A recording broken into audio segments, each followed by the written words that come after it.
बाबा जी, आपने कौन सी साधना की जिससे कि आप इतनी शांति, इतने आनंद की परम गहराइयों में गोता लगाते हो? हर वक्त चैन, सरूर, मस्ती के भीतर झूमते रहते हो, न कहीं जाते हो, न कुछ खाने पीने की लालसा प्रकट करते हो। क्या किया आपने ऐसा जिससे आपको ऐसा तल नसीब हुआ? राधिका सुंदर, अति सुंदर।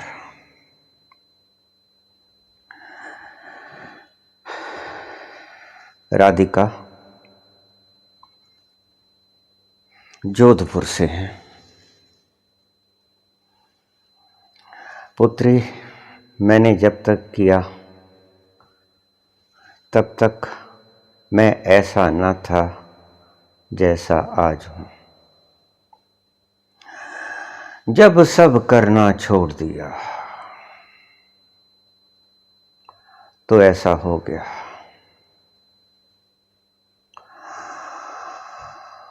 वो एक लहर ऐसी आई जो मुझे बहा के ले गई समुद्र की उन गहराइयों के बीच में। ना तो मेरा कोई और छोर ही बचा और ना मेरा कोई नामो निशान ही मिटा। गई वो तो सब कुछ साथ ले गई, कुछ न बचा, राख भी न बची। बाबा जी, आपने क्या किया? जब तक किया तब तक बिटिया मैंने तो नहीं पाया।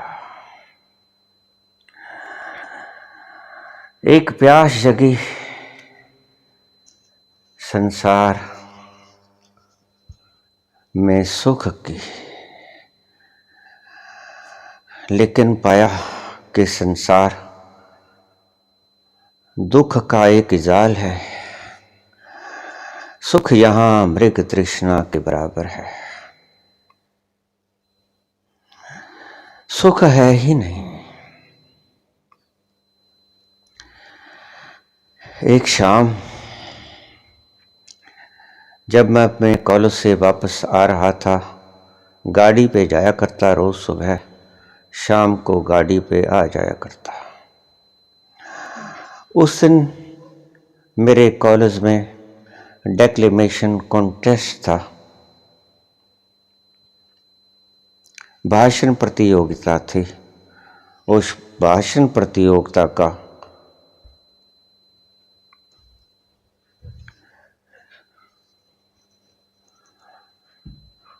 मैटर था साइंस एंड गॉड। मैं साइंस का छात्र था। निर्णायक टीम यूनिवर्सिटी चंडीगढ़ से आ गई थी और मुझे भी बोलने वालों में, भाषणकर्ताओं में मेडिकल की तरफ से सिर्फ मेरा नाम रखा गया था। मैंने प्रिंसिपल महोदय से कहा कि साइंस का कंपटीशन है और कॉम्पिटिटर सिर्फ एक। साइंस एंड गॉड का सब्जेक्ट, उसके ऊपर बोलना। बाहर के कॉलेजों से, बहुत दूर दूर से, पंजाब भर से छात्र आए हुए थे। एक से एक ब्रिलियंट, एक से एक अच्छा बुलारा।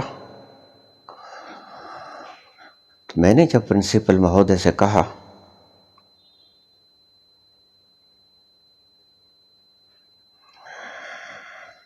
हमारे शहर के डॉक्टर टी.एन. घई की छोटी बहन थी वो।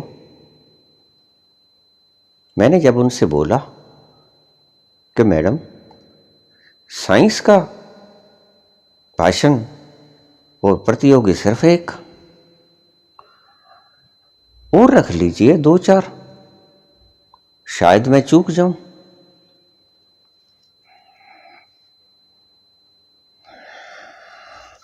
तो मैडम ने जवाब दिया मुझे, नहीं विजय, तुम नहीं चूक सकते। मैंने कहा क्यों मैडम, ऐसा क्या है? अति विश्वास अच्छा नहीं होता मैडम। कुछ न बोली मैडम, मुस्कुराती हुई चली गई।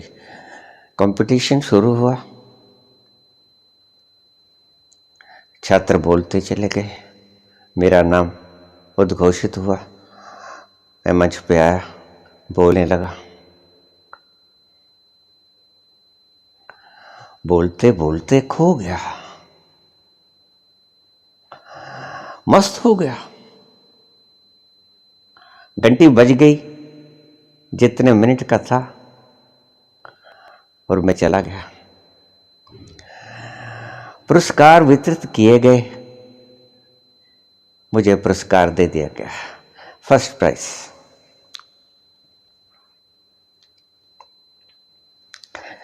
आज मुझे याद है, मैं वो पुरस्कार हाथ में लिए हुए, शाम गाड़ी यहां से 5:30 चलती थी, मैं गाड़ी में बैठ गया। जवानी की उम्र उत्साह से भरी हुई, 20 वर्ष की उम्र। तो हम चलती गाड़ी से सिग्नल के पास जब गाड़ी मोड़ काटती थी तो हम चलती गाड़ी से छलांग लगा दिया करते थे। आज अगर ऐसा करना चाहें तो पक्का पता है कि हॉस्पिटल एडमिट करना पड़ेगा। एनर्जी से भरपूर था, छलांग लगा दिया करता था, कभी कुछ नहीं हुआ, क्योंकि वहां से अगर उतर जाता तो घर करीब पड़ता था और खेल खेल में ही मैं उतर जाया करता था। लेकिन उस दिन गाड़ी बहुत तेज थी और मुझे नहीं पता था कि हमारे शहर का प्लेटफॉर्म बहुत ऊंचा है, क्योंकि कभी प्लेटफॉर्म पे उतरा हूं तो पता चले, रास्ते में ही छलांग लगा दिया करता था, मुझे पता ही नहीं था। और जैसे हम स्टूडेंट्स की आदत होती है, प्लेटफॉर्म आने से पहले ही हम कूद फांद जाया करते हैं। निचले पायदान पे पांव मेरे, गाड़ी तेज, छलांग लगाने की कोशिश की, गाड़ी बहुत तेज, गिर जाऊंगा मुझे शक हुआ। आखिर में मैंने फैसला किया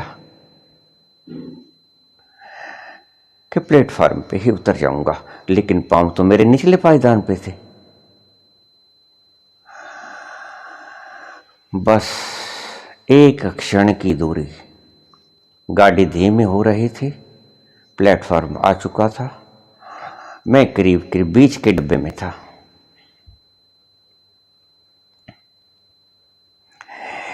एक हाथ दोनों हैंडल्स पर और दूसरे हाथ में मेरे पुरस्कार।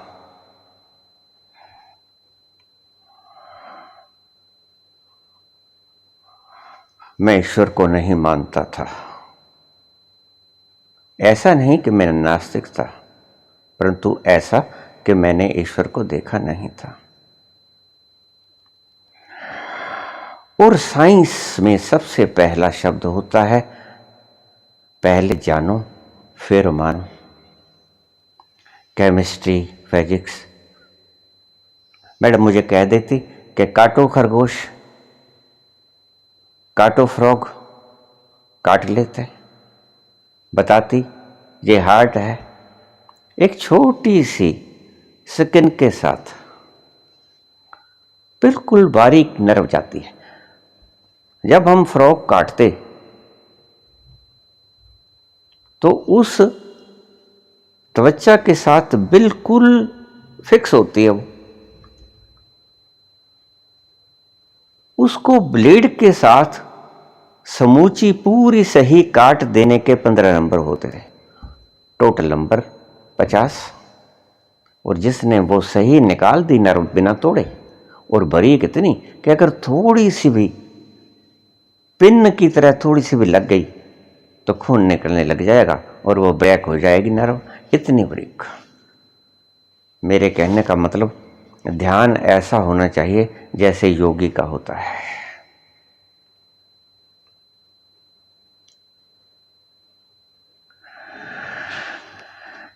मैं उसे अक्सर काट दिया करता था। ध्यान की प्रगाढ़ता, मैं जो काम करता बड़ी कंसंट्रेशन से करता, बस जैसे मैं वही हो जाता, मेरे लिए संसार खो जाता। शुरू से ही ईश्वर प्रदत्त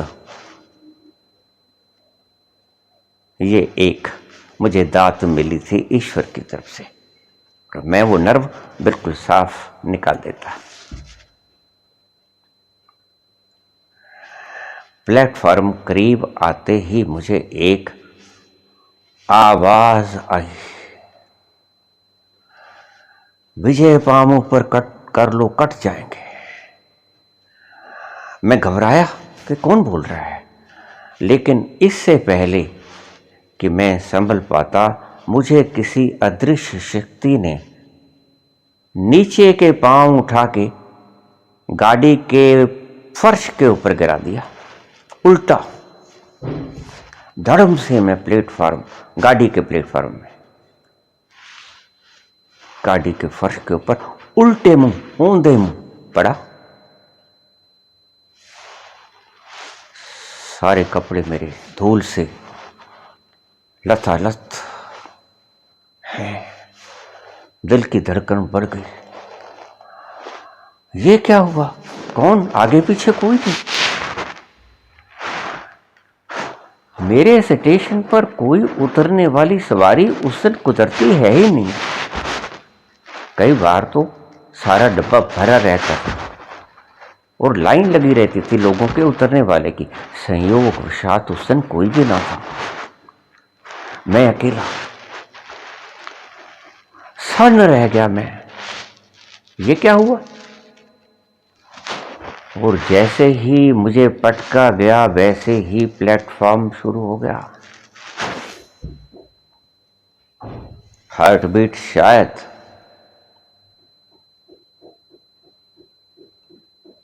200 के करीब हो गई हो, कोई बड़ी बात नहीं। दिल थमता ही ना था, इतना डर गया था मैं। अनुभव नहीं था, बच्चा था। क्या हुआ? कोई नहीं, नीचे तो कोई हो ही नहीं सकता। गाड़ी चल रही है, लाइन के ऊपर पत्थर पड़े हैं, बाहर कोई भी नहीं और पीछे कोई भी नहीं, कोई सवारी नहीं जो उतरने को थी। ये क्या हुआ? कौन है वो जिसने मुझे पटक दिया? मेरा दिमाग सुन्न हो गया। सुन्न, जैसे किसी ने क्विंटलों का पत्थर धड़ाम से मेरे सिर पे मार दिया।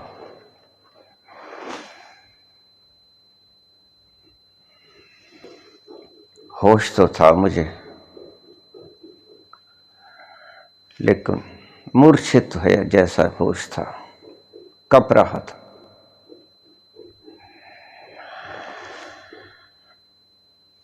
इतने में एक व्यक्ति उस डब्बे में चढ़ा। मुझे धूल से लथपथ देखकर, मेरे शहर का था, मुझे कहने लगा, विजय क्या बात, ऐसा कैसे, क्या हो गया है, घबराए क्यों? मैं कुछ न बोल पाया। उसने कहा, अपना शहर आ गया है, उतरो। लेकिन मैं फिर भी कुछ न बोल पाया।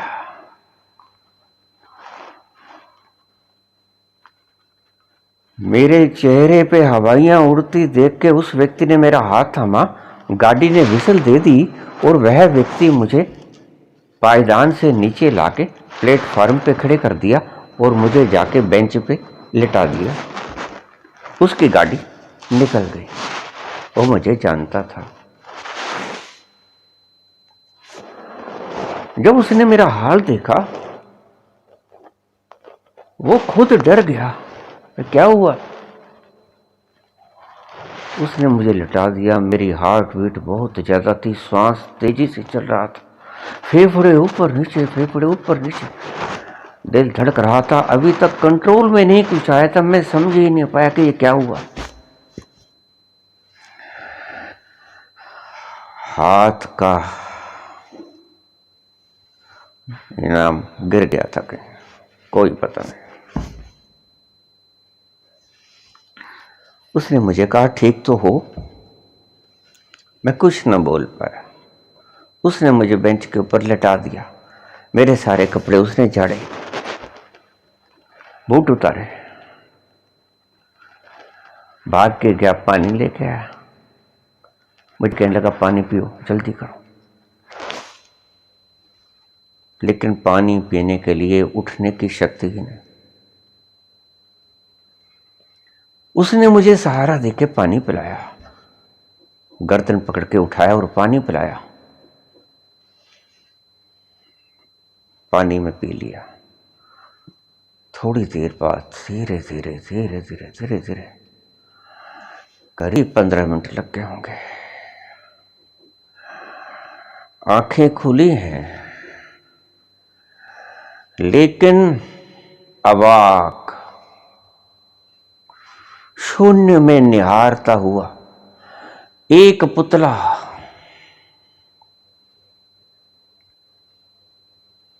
जीवंत पुतला, शून्य में निहारती हुई मेरी आंखें।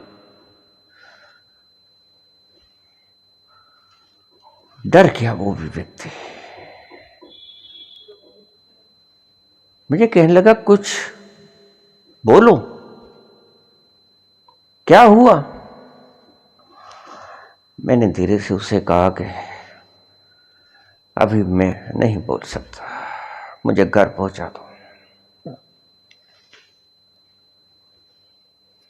रिक्शा वाले को बुला के लेके आया। रिक्शा पे मुझे बिठाया गया, घर छोड़ के आया। घर वाले भी परेशान। क्या हुआ?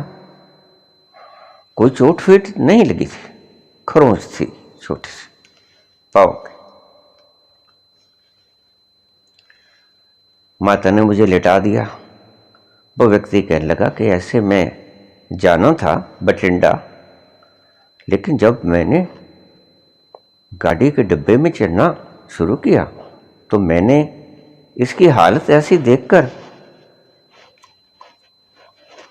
कुछ मुझे शंका हुई। मैंने इसको उतारा, वहां बिठाया, सारी बात बता दी और मेरी गाड़ी मिस हो गई। मैंने जाना था, लेकिन अब आप इसे संभालिए, मेरा काम भी जरूरी है, मैं बस से चला जाता हूं।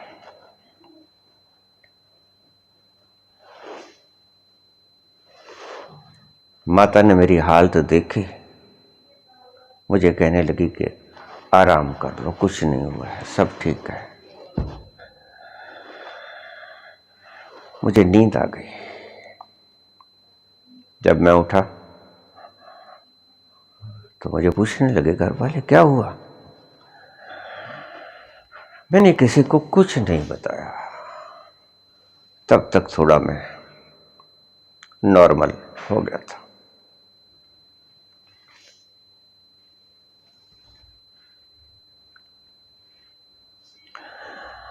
मन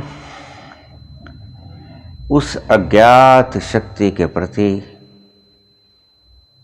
धन्यवाद से भरा हुआ। मुझे पता चला कि जैसे निचले पायदान पे मेरे पांव थे, अगर वो पांव वैसे ही रहते तो हमारा प्लेटफॉर्म इतना ऊंचा है कि गाड़ी के पायदान और प्लेटफॉर्म के बीच में जगह नहीं बचती। जैसे ही गाड़ी प्लेटफॉर्म के पास आती, मेरे पांव गाड़ी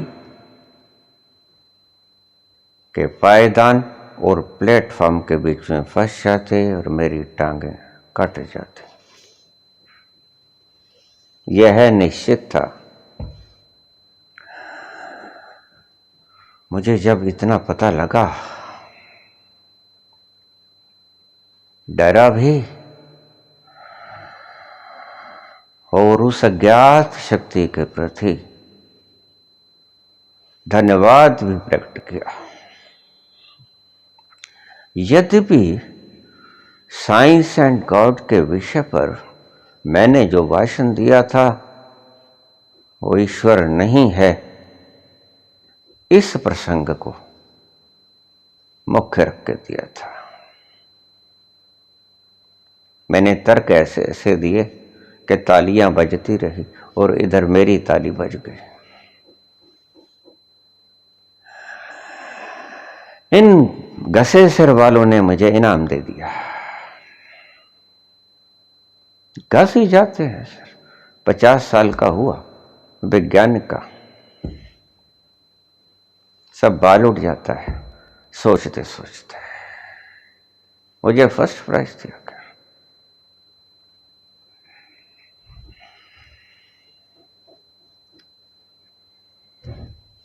और उसने मुझे बचा लिया अनोखे ढंग से।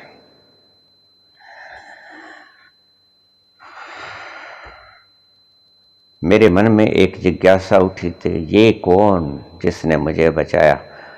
कोई शंका बाकी ना रही। मेरी सारी नास्तिकता टूट गई, छिन्न भिन्न हो गई, भस्मीभूत हो गई। मेरा तर्क नपुंसक हो गया, ऐसे गिर गया जैसे मिट्टी का ढेला भर के गिर जाया करता है। क्या कहे मेरा तर्क, क्या कहे? कौन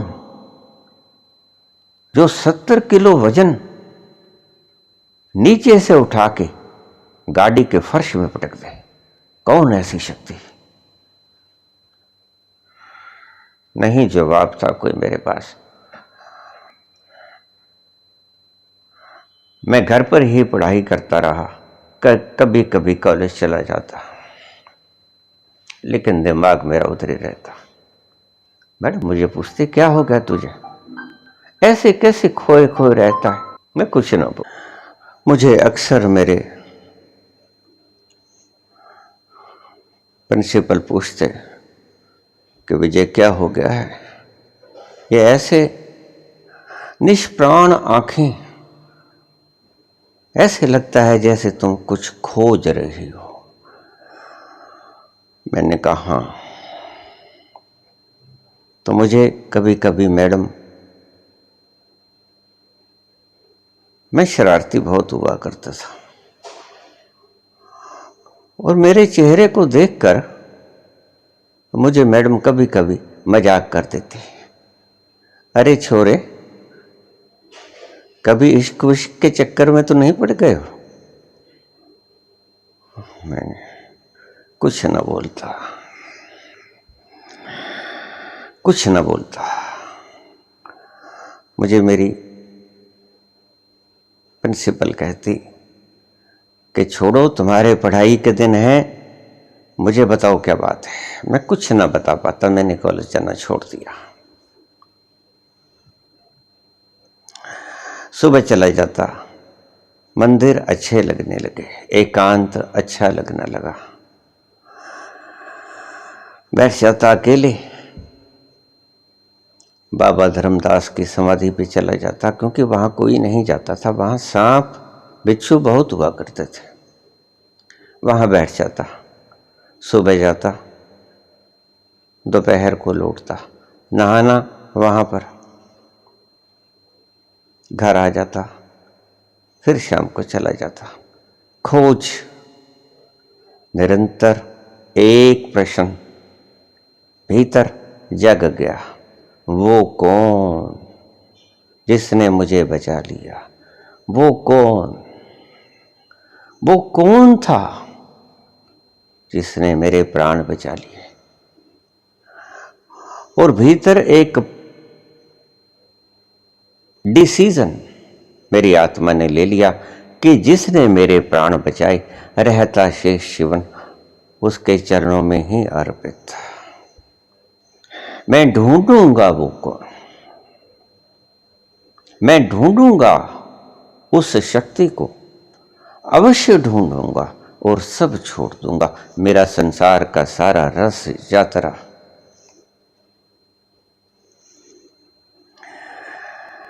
मैंने मेरे माता पिता से कह दिया कि माँ, पिताजी, मेरा मन संसार से उचाट हो गया है। मैं कुछ ऐसी शक्ति की तलाश में हूं जिसे तुम भगवान कहते हो।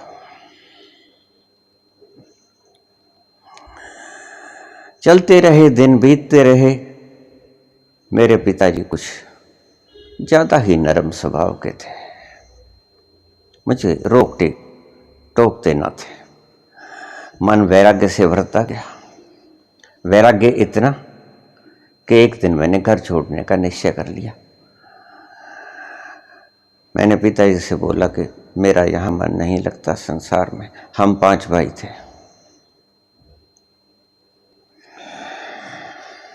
मैं तप करना चाहता हूं कहीं दूर दराज जाके, गंगा किनारे। पिता कहने लगा, फिर यही क्या दिक्कत है? तुम कोई काम धाम ना करो, तुम्हें मैं कोई काम नहीं कहूंगा। तुम यहां पर गौशाला, मंदिर या कहीं और चले जाया करो। तुम परमात्मा का नाम लो, तुम खोजो उसे। मैं ये समझूंगा कि एक बेटा मैंने ईश्वर की गोद कर दिया।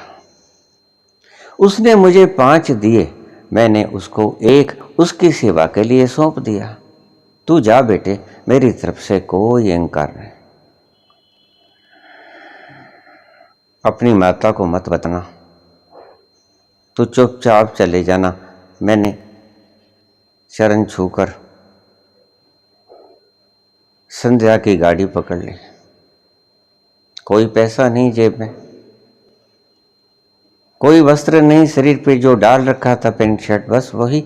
सर्दी के दिन 3 जनवरी शाम का वक्त था। गाड़ी यहां से पकड़ ली, बिना टिकट बठिंडा, बठिंडा से हरिद्वार का मन बना के चला था। मैंने किसी व्यक्ति से पूछा बठिंडा स्टेशन पे, हरिद्वार को गाड़ी कहाँ जाती है, कौन से नंबर से? तो मुझे बोले कि वो सामने जो गार्ड झंडी दे रहा है वही गाड़ी जाएगी, भागो। मैंने भाग के गाड़ी पकड़ ली। गाड़ी थोड़ी थोड़ी चल पड़ी थी। गार्ड से मैंने पूछा, गाड़ी कहाँ चली? कहता, अंबाला। कहा, मैंने हरिद्वार जाना है। कहते, बैठ जाओ। मैंने कहा, टिकट नहीं है। कहते, बैठ जाओ।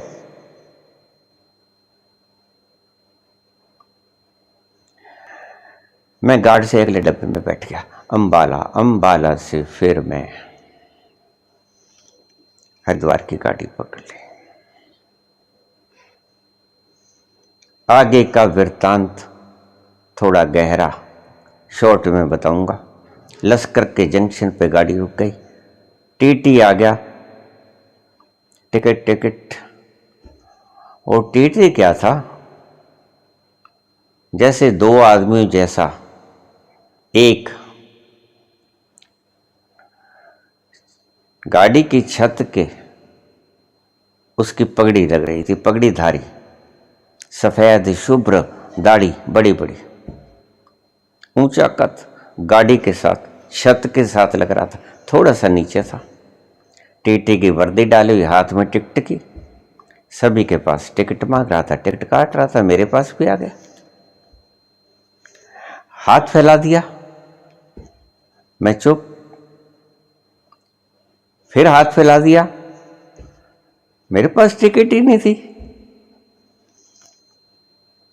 मुझे कहने लगे, टिकट दो। मैंने कहा, नहीं है। नहीं है का क्या मतलब, कहां से आए हो? मैंने बता दिया। कहां जाना है? हरिद्वार। काहे को जाना है? मैंने कहा, मैंने तो तप करना है, साधु बनना है। भाग के आए हो? मैंने कहा, नहीं। पूछ के आया हूं। किससे पूछ के आए हो? पिताजी से पूछ के आए हो। उन्होंने आने दे दिया? बिल्कुल आने दे दिया। अजीब माँ बाप है, छोटे छोटे बच्चों को भेज देते हैं। तुम्हारी उम्र क्या है? मैंने कहा 19-20 के करीब होगी।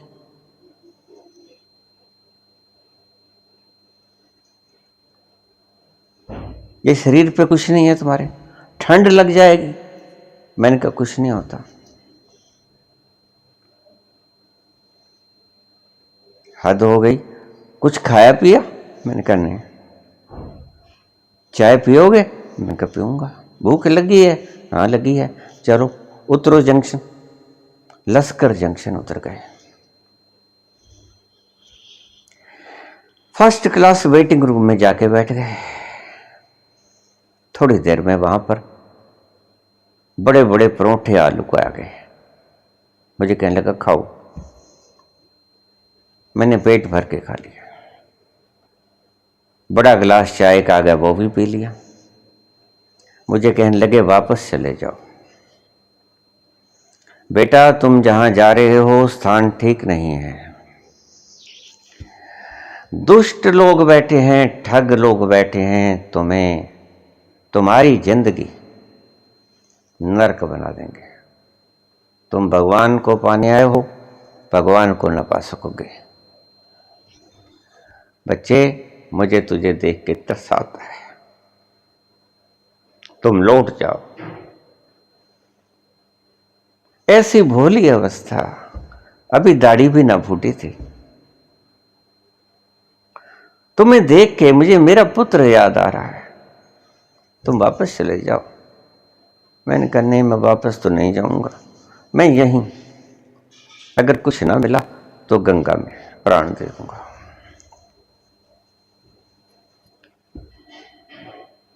वापस तो बेटा तुम्हें जाना ही पड़ेगा, तुम घर चले जाओ। मैं तुम्हें तुम्हारे हित की बात कहता हूं, तुम जो पाने चले हो वो घर पर ही बैठे बैठे पा लोगे। मैं उसकी बात नहीं माना। कहने लगे ठीक, तुम ऐसे करो, ज्वालापुर के पास जाके उतर जाना, नहीं तुम्हारे से टिकट मांगेंगे, लेकिन तुम जा नहीं पाओगे, तुम्हें वापस जाना पड़ेगा। मैं क्या देखता हूं, उन्होंने अपना रूप बदल दिया और मुझे साक्षात हनुमान जी दिखने लगे। यद्यपि मैं देवताओं को मानता नहीं था। वैसा ही मुख, लाली शरीर पे, कुछ तो वैसे ही लाली थी जैसे लाल, गालें लाल, शुभ्र दाढ़ी, बड़ा सा माथा, इतना सुंदर स्वरूप। मैंने जब उनको हनुमान जैसे मुखड़े में देखा तो मैंने उनके चरण स्पर्श किए। उन्होंने मुझे आशीर्वाद देकर कहा कि बेटा, ज्वालापुर में तुम्हें उतार दूंगा, वहां से तुम जा तो नहीं सकोगे, लेकिन यहां रहना मत, तुम्हारी इच्छा तुम्हारे घर पे ही पूरी होगी। मैं उतर गया ज्वालापुर, बैठा रहा। 2 गाड़ियां आई, मुझे नहीं दिखी। 3-4 घंटे के बाद मैंने कुली से पूछा कि ऋषिकेश जाने वाली गाड़ी कब आएगी? कहता भाई साहब, 2 गाड़ियां आपके सामने से निकल गई, आप कब से बैठे हो यहाँ? मैंने कहा कोई गाड़ी नहीं आई। अरे अभी तो जवान हूं, बच्चा हूं, मेरी आंखें काम करती हैं। मेरी आंखें कुछ ज्यादा ही काम करती थी। 1 मील की दृष्टि से गिद्ध जैसी दृष्टि थी मेरी। अच्छी खुराक, कोई वैल नहीं, दूध घी खाता था, वर्जिश करता था, शुद्ध आचरण, शुद्ध व्यवहार, शुद्ध पढ़ाई, धार्मिक किताबें पढ़ता था। मेरे को नहीं देखेगी, गाड़ी नहीं देखेगी, चलो छोटी मोटी चीज हो तो। कहता है जी 2 गुजर चुकी हैं, तीसरी वो आ रही है। मैंने देखा गाड़ी आ रही थी। मैंने कहा चलो ठीक है। ऋषिकेश बैठेंगे, वहां पर आराम से यही भिक्षा मांग के खा लिया करेंगे। कोई गुरु मिल जाएगा, बता देगा रास्ता। गाड़ी आ गई, ठहर गई, सवारियां उतर गई, मैं एक डब्बे के ऊपर चढ़ गया। सर्दी लग रही थी, मैं ऊपर जाके लेट गया। तीसरी तो छत होती है लगेज के लिए, वहां लेट गया। गाड़ी चलती रही, मुझे नींद आ गई। रात भर का सोया ना था। अचानक मुझे जाग आई तो सवारियां उतरने को अपना बिस्तरा बांध रही थी, अपना सामान। मैंने ऊपर से ही किसी को पूछा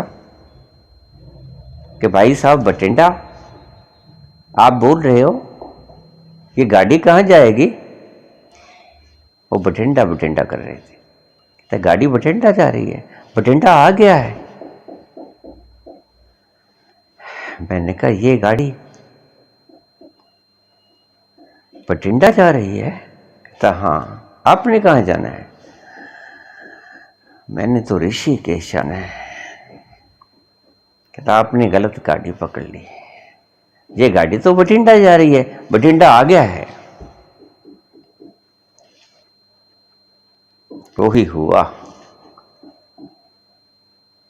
जो वो महर्षि कह के गया था, पहुंच ना पाओगे, घर बैठे सब कुछ मिलेगा। उतर गया, मां को बता के ना आया था। 7 दिन तक रोती रही थी मां, मैं बठिंडा भी जाने को मन ना करे मेरा, घर पे अपनी मासी जी के यहाँ रुक गया। 7 दिन रात मेरी माता रोती रही। मेरा बच्चा भोला है, मेरा बच्चा उठा के लेके जाएगा कोई, ऐसे रोती रही, पागलों की तरह बोलती रही। आखिर में घर चला गया। लाइन तो मेरी तय ही हो गई थी। बहुत जगह मैंने टक्करें मारी, लेकिन मुझे कोई गुरु ना मिला। किसी ने मुझे कोई आगाह नहीं किया। कोई कुछ बोलता, कोई कुछ बोलता, कोई जाप बोलता, कोई तप बोलता, कोई आसन बोलता, सब कुछ किया। राम राम भी किया, राधे राधे भी किया, महामृत्युंजय भी किया, सभी यंत्र मंत्र तंत्र सभी कुछ किए, हठ योग भी किया, पतंजलि भी, सभी कुछ किया। 23 वर्ष तक मैं लगातार एक ही स्थान पे जाता। रात को मैं जाके बैठ जाता बाबा धर्मदास की समाधि पे। मुझे वहां जाकर कुछ कशिश अलग सी लगती थी। बाद में पता चला कि इसके नीचे किसी महान आत्मा की कब्र है। रात रात भर मैं वहां बैठा रहता। मुझे वहां पर जो जमींदार लोग थे, जिनकी जमीनें थीं, वो रात को कोई पानी लगाता, कोई अपने अपने काम करते, बीज बो रहा है, कोई चहलकदमी कर रहा है, कोई बाड़े बना रहा है। उनके बीच में मैं जाता तो कहते कि आप बेटे इधर मत जाया करो, इधर सांप बहुत रहते हैं समाधि के ऊपर। लेकिन मैंने कभी उनकी बात सुनी अनसुनी ही कर देता था। मैं वहां बैठा रहता। मेरे पास से सांप भी गुजर जाते, लेकिन मुझे डर ना लगता।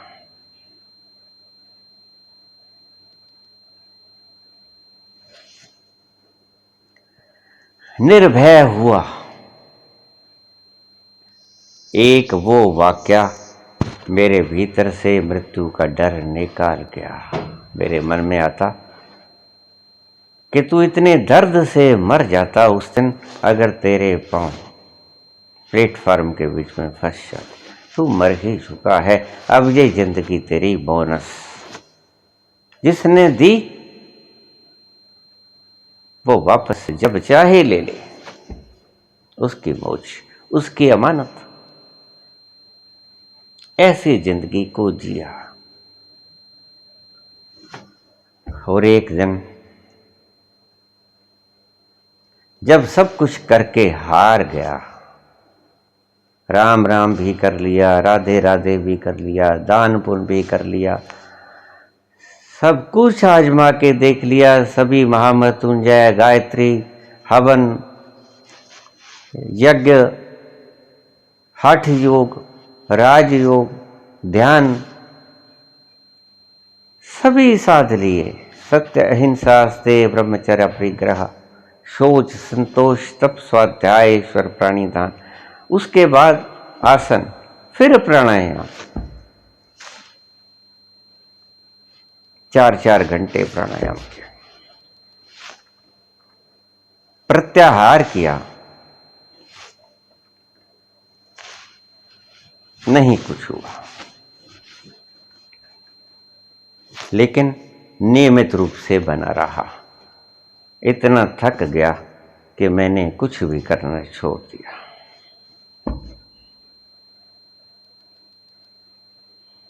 और जैसे ही मैंने सब कुछ करना छोड़ा, बस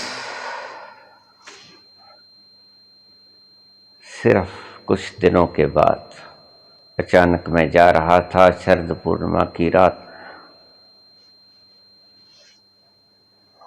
वो आ गया जिसको मैं पुकार रहा था। आया कब? जब मैंने काम धाम छोड़ दिया, सब करना छोड़ दिया। मेरा मन थक गया था। मैंने कहा ये श्रम है और ना कर सकूंगा। इतना किया, सभी रास्ते मैंने खंगाल दिए, कहीं से उसकी खुशबू ना आई। लेकिन जब मैंने छोड़ दिया सब कुछ, तो खुद ही उतर गया। उसने अपना विराट प्रकट कर दिया। जब तक मैं करता रहा, तब तक उसने कुछ नहीं किया। और जब मैंने करना छोड़ दिया, तब उसने ही किया। तो बिटिया, मैंने जो किया मैंने आपको बता दिया। एक छोटी सी कहानी आपको बता दूं।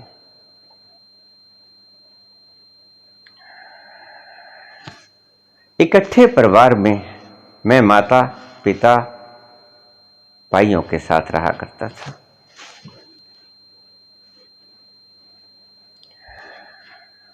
हमारे घर में 2 कमरे ऐसे थे जो खाली रहते थे और माता उसको किराए पे चढ़ा दिया करती थी।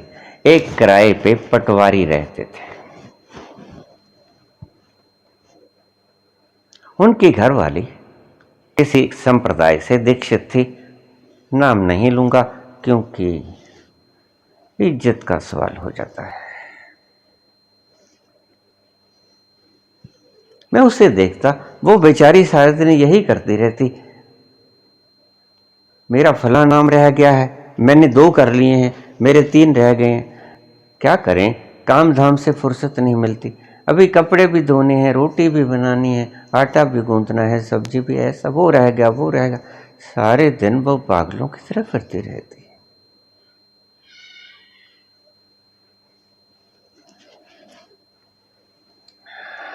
बीमार हो गई, बोझ आ गया।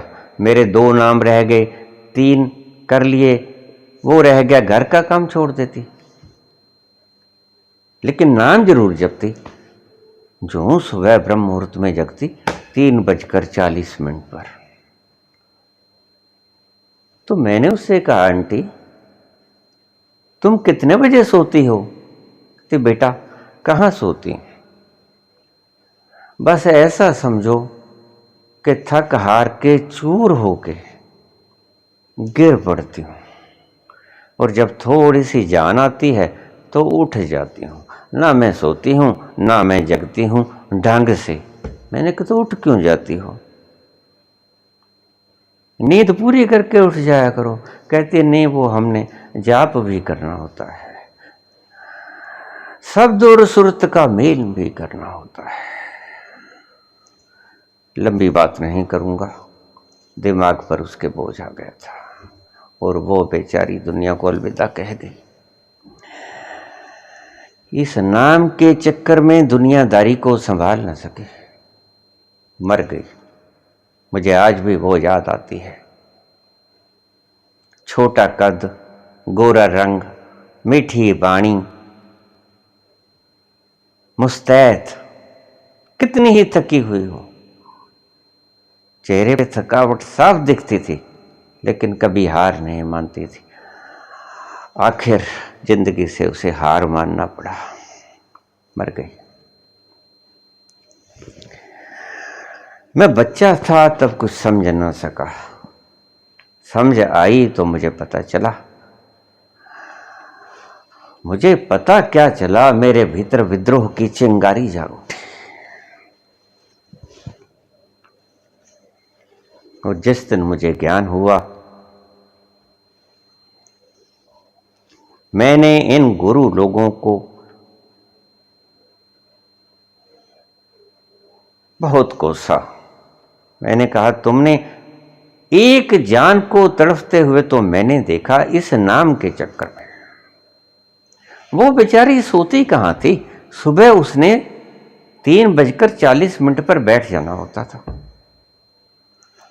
सारे दिन घर का काम, बच्चे ने कभी स्कूल जाना है, उसको रोटी खिलानी है, फिर उसके प्रेस करने हैं, कपड़े धोने हैं, खाना देना है, खुद भी, फिर घर वाले ने भी काम जाना है, 4-5 बच्चे, सभी को संभालना। थक गई अपने कर्तव्यों से। कर्तव्यों के भीतर एक और कर्तव्य जो कि जरूरी ना था, वो मार गया उसे। घर बार के कर्तव्य तो मैं सभी स्त्रियों को पूरे करते देखता हूं, पुरुषों को, स्त्रियों को, लेकिन ये जो कर्तव्य था, जो कि जिसकी गिनती ही नहीं थी, नाम जपो और पांचों के पांचों जपो, और ये जरूरी है, क्योंकि उद्धार करना है, मुक्त होना है। आखिर वो मुक्त हो ही गई बेचारी, अमर तो ना हो सकी, मुक्त हो गई, शरीर के बंधन से मुक्त हो गई, शरीर को छोड़ के चली गई, इन नाम के बोझों को साथ लिए हुए। तुम बिटिया, तुमने जो पूछा मैं जानता हूं, तुमने क्यों पूछा, लेकिन तुम इन चक्करों में मत पड़ जाना। तुम पूछती हो कि तुमने कैसे पाया, क्या किया। जब तक किया तब तक कुछ नहीं पाया, जब करना छोड़ दिया तब सब कुछ पा गया। कबीर से नाम जप रहे थे, राम राम राम राम राम राम, माला गिर गई। भक्त थे, न दिन न रात माला हाथ में रहती, थक जाते, प्रवचन भी करने होते, आए गए आदमी की आओ भक्त भी करनी होती, माला गिर गई।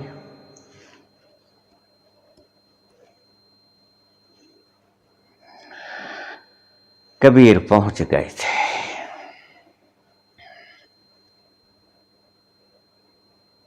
तो कबीर ने एक दोहा कहा, भलो भयो हरि बीसरो। इसको अच्छी तरह से सुन लें। भलो भयो हरि बीसरो, सर से टली बला। तुम भी इस बला को टाल दो, अच्छे रहोगे। मैंने टाली, पा लिया। कबीर ने टाली, पा लिया। भलो भयो हरि बीसरो, सर से टली बला। ये माला क्या गिर गई, बंधन गिर गए। माला ही तो बंधन थे। हम ऐसे पागल हैं जो खुद ही बंधन को बनाते हैं और उन बंधन को और ज्यादा मजबूत करते रहते हैं। अगर कोई और होता तो माला नहीं ले आता कि ये गिर गई, पता नहीं कहां गिर गई, अब कहां ढूंढे उसको।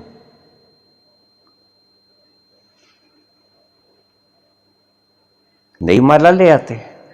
मेरे एक मित्र मेरे साथ हरिद्वार गए थे, तो रास्ते में हम क्योंकि अपनी व्हीकल लेके गए थे, बहुत साल पुरानी बात हो गई, करीब 30-35 वर्ष पुरानी बात हो गई। तो रास्ते में कहीं हम उतरे, वहां उनकी माला गिर गई।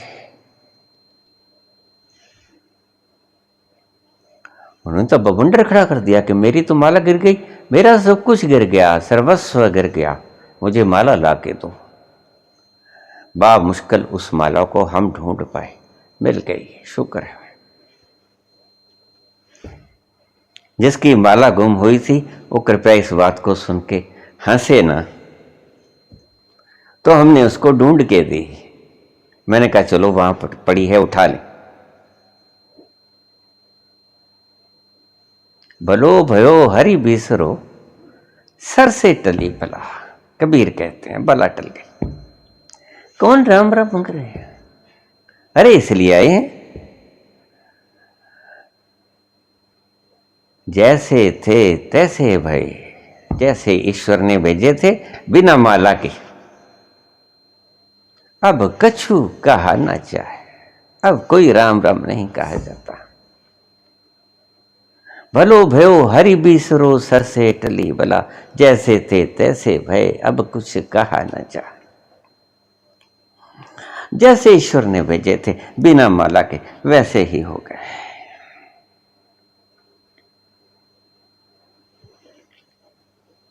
कई बार कुछ बातें हमें अच्छी नहीं लगती, दूसरों को हम करते हुए देखते हैं।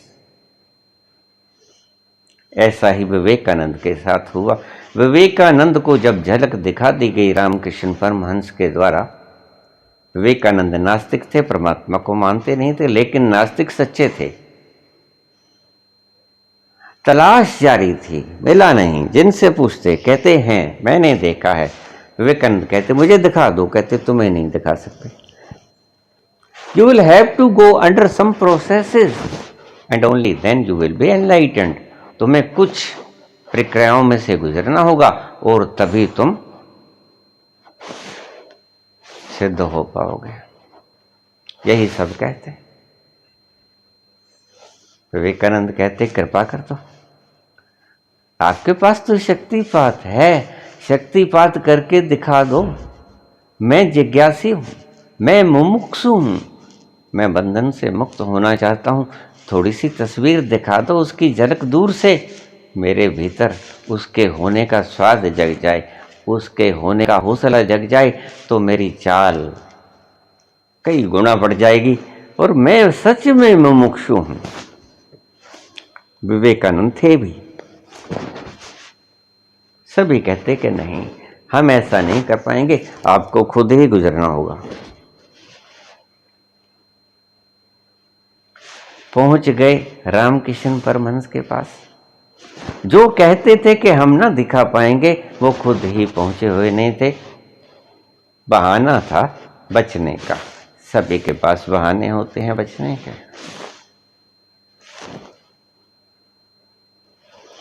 ये उठाओ नाम, नाम नाम करते रहो, जप करते रहो, राधे राधे करते रहो, मिल जाएगा। अगर पूछो तो कहेंगे अभी कम हुआ होगा, जब श्रद्धा नहीं बनी होगी, मन भटकता होगा। अरे भाई, मन भटकेगा ही जब तक उसने श्रद्धा ना पाई, मन तो भटकेगा ही। और मन भी ठहर गया, मन ही ठहर गया, तो फिर पाने को क्या है, उद्देश्य क्या है व्यक्ति का? मन ही तो ठहराना है।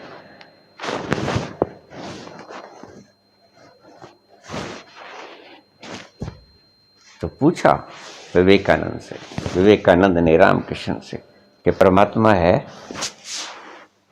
रामकृष्ण ने देखा, रामकृष्ण को ऐसे मुमुक्षु की तलाश थी और विवेकानंद को ऐसे ज्ञानी की तलाश थी।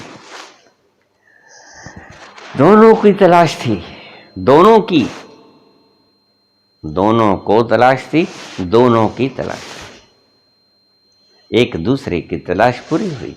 वो जानते थे, वो ढूंढते थे। पूछा विवेकानंद ने रामकृष्ण से कि ईश्वर है? उन्होंने कहा हाँ है, देखना है। मूक स्वाकृति दी विवेकानंद ने। उसने कहा अच्छा देखना है तो फिर मैं हाथ रख देता हूं सिर पे, देख लो। सिर पे हाथ रख दिया। विवेकानंद भीतर जाने लगे, ध्यान लगने लगा, शून्यता का आभास होने लगा, आनंद जगने लगा। विवेकानंद लिखते हैं कि गुरुजी ने जैसे ही हाथ सिर पर रखा, मुझे ऐसा लगा जैसे मैं डूब रहा हूं। आंखों के आगे अंधेरा छा रहा है, मस्ती सी छाई जा रही है दिलो दिमाग पर, अजीब सी मस्ती, मदहोश, सब कुछ लुप्त हो जा रहा है। एक आनंद और बस सिर्फ आनंद और सुखद स्थिति। नीचे ही नीचे जा रहा था। एक जगह बहुत दूर जाके मुझे ऐसा लगा जैसे कि बहुत गहरा कुआं है और मैं इसमें डूब के मर जाऊंगा।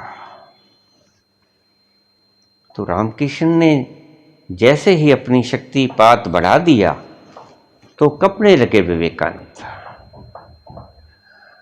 इतने डरे कि मैं मर जाऊंगा। भाव गहरा हुआ मरने का। तो उन्होंने चिल्लाई कि स्वामी जी हाथ उठा लो, मेरे मां बाप भी हैं, भाई बहन भी हैं। रामकृष्ण कहने लगे अच्छा ऐसा है तो फिर आ जाओ बाहर। हाथ उठा लिया, लेकिन तब तक विवेकानंद झलक देख चुके थे। विवेकानंद नास्तिक से आस्तिक हो गए थे। आस्तिक परमात्मा है दिख गया था, झलक दिख गई थी, रास्ता दिख गया था।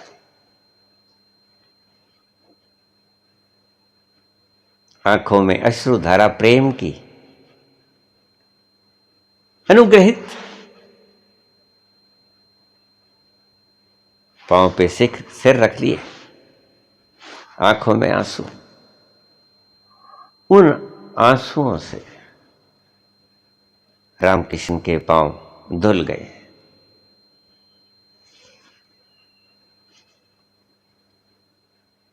विवेकानंद बोले आपका कोटिशय धन्यवाद, मेरे योग्य सेवा। रामकृष्ण बोले अभ्यास करो और मस्त रहो। एक दिन बैठे बैठे अंदर से दरवाजा बंद किए, भीतर जा रहे थे। एक अवस्था आती है, देखिए मैं बोल दिया करता हूं, लेकिन कृपया सज्जन पुरुष इन चीजों का दुरुपयोग करने की इच्छा से कुछ मत किया करें। बोल दिया करता हूं मैं, लेकिन आपके हित के लिए ही ये सब होना चाहिए। उलझ मत जाना सिद्धियों में। तो एक मुकाम ऐसा आता है, वहां पर हम जो भी आदेश देंगे, प्रकृति हमारी गुलाम हो जाती है। उस स्थिति पे आके भ्रिकुटी के मध्य में तीसरा नेत्र जो कहलाता है, जब व्यक्ति ध्यान की अवस्था में उस केंद्र पर पहुंचता है, विशुद्धि चक्र के बाद अनाहत आज्ञा चक्र जिसे हम कहते हैं, आज्ञा चक्र के बाद सिर्फ एक सहस्रार बाकी रहता है। आज्ञा चक्र पे जब व्यक्ति आता है तो वो इस पोजीशन पे हो जाता है कि वो जो भी आज्ञा कर दे, आज्ञा चक्र का मतलब ही ये होता है कि प्रकृति उसकी दासी हो जाती है और प्रकृति को जो वो आदेश देता है वो हो जाता है। देखिए अब यहाँ बात समझने योग्य है। वक्त बहुत हो रहा है, लेकिन रुकेंगे। आपके हित की बात शुरू हो रही है। इस आज्ञा चक्र पे जब पहुंच जाता है व्यक्ति, तो प्रकृति गुलाम हो जाती है। अक्सर लोग कहते हैं, साधारण लोग, कि ईश्वर अपने कानून से बाहर नहीं होता। आज्ञा चक्र पर ईश्वर अपने कानून से बाहर तो नहीं होता, लेकिन प्रकृति अपने कानून से बाहर हो जाती है। प्रकृति उनकी आज्ञा को मानना शुरू कर देती है। जो आदेश देगा वो प्रकृति मानेगी। आज्ञा चक्र से दिया हुआ आदेश प्रकृति मान लेती है। इसका नाम भी इसीलिए आज्ञा चक्र रखा गया है। थर्ड आई। पहचान भी आपको बता दूं, फिर भूल जाया करता हूं। आज्ञा चक्र पे पहुंचे हुए व्यक्ति जो आज्ञा दे देगा प्रकृति को, प्रकृति उसके अधीन है, प्रकृति को वो करनी पड़ेगी। मैं बताया क्यों नहीं करता, इसीलिए कि ऊट पटांग बातें लोग सोचे रखते हैं पहले से ही कि अगर ऐसे हो जाएं तो ऐसा करेंगे। अगर हम वहां पहुंच गए तो पहले झंडू लाल की तो झंड उतारे, तभी तो ईश्वर आपको पहुंचने नहीं देता। पहले ही आपको पता है वहां पहुंचने के लिए काबिलियत क्या चाहिए। वहां पहुंचने के लिए घृणा जड़ से समाप्त हो जानी चाहिए, फिर मिलेगा आपको। वो ईश्वर पागल नहीं। पहले आप जिस नाली में गंध बहता है उस नाली का सारा गंध साफ करके उसको गंगा जल से साफ करना होगा, फिर आप योग्य होगे उस केंद्र पे पहुंचने के। और फिर आप वहां पर पहुंचकर तो सोच ही नहीं पाओगे कि झंडू लाल की झंड उतार दो।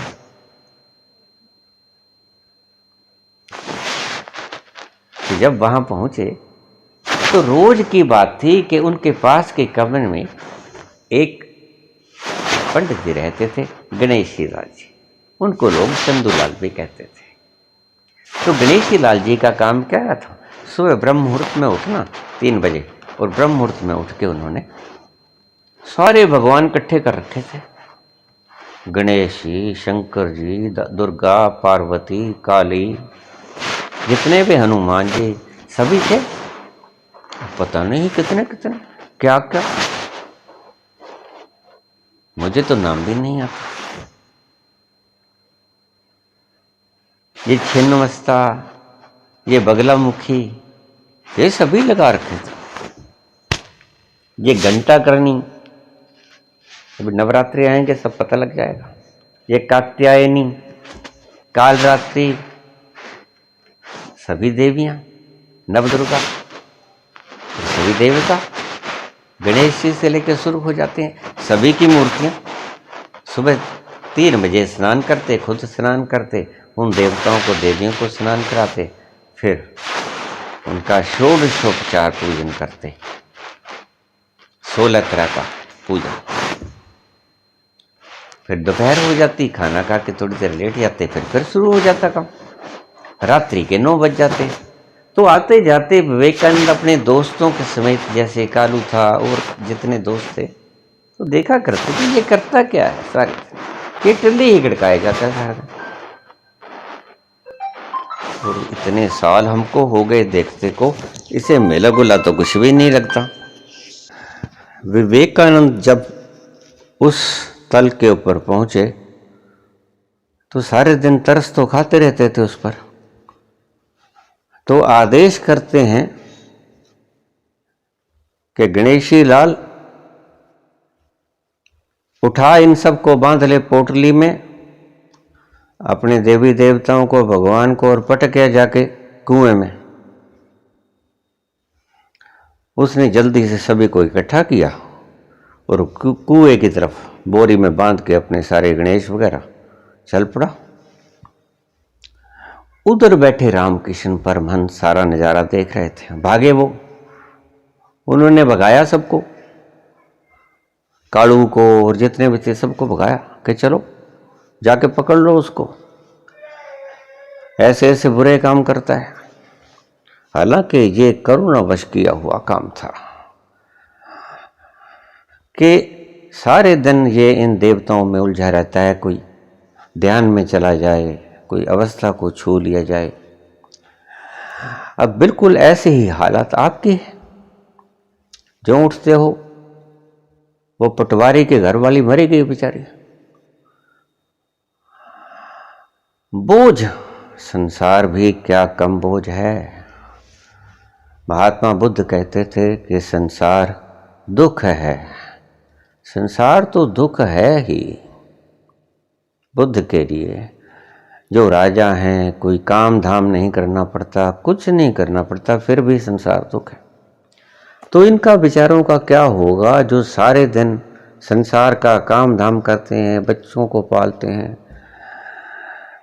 और ऊपर से ये नाम, और फिर नाम भी 5-5। क्या होगा इनका? मुझे तो कभी कभी हैरानगी होती है कि ये लोग जीवन जी रहे हैं या जीवन को धक्के मार रहे हैं। ये जीवन को धक्के ही मार रहे हैं। ये भी कोई जीना हुआ? जो आदमी विश्राम से सो भी ना सके, फिर ऐसे भगवान को क्या चाटना है? विश्राम का ही दूसरा नाम भगवान है। इसलिए मैं कहा करता हूं, राम बाद में, आराम पहले। पहले आराम कर लो, और जैसे ही आप आराम करोगे तो पाओगे कि राम आराम से ही आ गया। बहुत लोग कह देते हैं कि हम आराम तो बहुत करते हैं। कहाँ करते हो? तुम आराम ही तो नहीं करते, तुम सारे दिन काम धाम करते हो। हाँ, ये हो सकता है कि शरीर चारपाई पे पड़ा हो, बेड पे पड़ा हो, लेकिन कहाँ आराम करते हो? सारे दिन तो चक्कर लगाते हो, देशों के, प्रदेशों के, कल्पनाओं में जहाजों पे उड़ते हो, कल्पनाओं पे नारेबाजी करते हो, जिंदाबाद मुर्दाबाद। तुम आराम में नहीं हो। तुम आराम में नहीं हो। अगर आराम में होते तो ये सारी आपाधापी खत्म हो जाती, फिर राम मिल जाता। बहुत तरह के आप काम करते हो, यद्यपि मानते हो कि हम आराम करते हैं।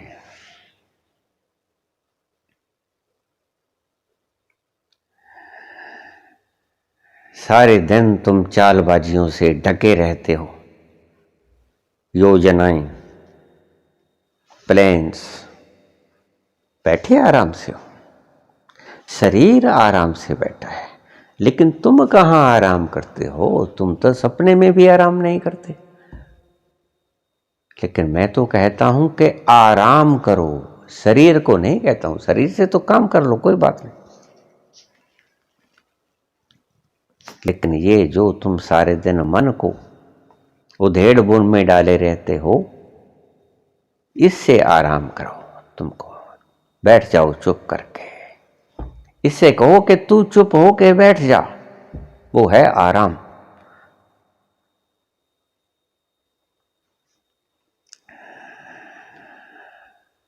तो वो तो चला, जाके कुएं के पास ही था, वो पकड़ लिया उन्होंने, जाके वापस से लेके आए। रामकृष्ण ने उसकी सारी तंद्रा तोड़ दी, प्रकृति से अपना आदेश वापस ले लिया। दरवाजा तोड़ दिया गया विवेकानंद का। बड़े आनंद में बैठे हैं, मस्ती में बैठे हैं। रामकृष्ण ने उसका सारा स्वरूप तोड़ दिया, काट दिया कनेक्शन। उठे विवेकानंद, देखा गुरुजी सामने, पांव छुए। रामकृष्ण बोले, अरे ये तू क्या करने लग गया? तुझे किसने बोला कि ऐसा करना है? संसार को बदलने का काम नहीं करना है इस शक्ति के साथ। ये शक्ति आनंद के लिए है। अपना सुधार कर लो। अभी तुम पूरे पहुंचे नहीं हो। उसके बाद जो लोगों को बदलने का काम होगा वो बाद में करेंगे, ये काम अभी नहीं करना है। उसकी इच्छा के हिसाब से उसको चलने दो। फिर जब तू योग्य हो जाएगा तब तेरे से ये काम भी मैं लूंगा। और रामकृष्ण ने बाद में उससे ये काम भी लिया विवेकानंद से। शिकागो का भाषण आपने सुना होगा।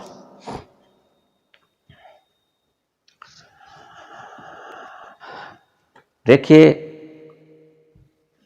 अगर ईश्वर भी आपके सिर पर एक बोझ है तो इसको उतारिए, कुएं में फेंक दीजिए, पोटली बांधिए, कुएं में फेंक दीजिए। अगर ईश्वर भी आपके लिए एक काम है, आराम नहीं है, तो फिर आराम आपको कहां मिलेगा। और दुनिया है जहां पर काम करने के लिए, हम तो आए हैं महज विश्राम करने के लिए। भक्त कहता है और दुनिया है जहां पर काम करने के लिए, हम तो आए हैं यहां विश्राम करने के लिए।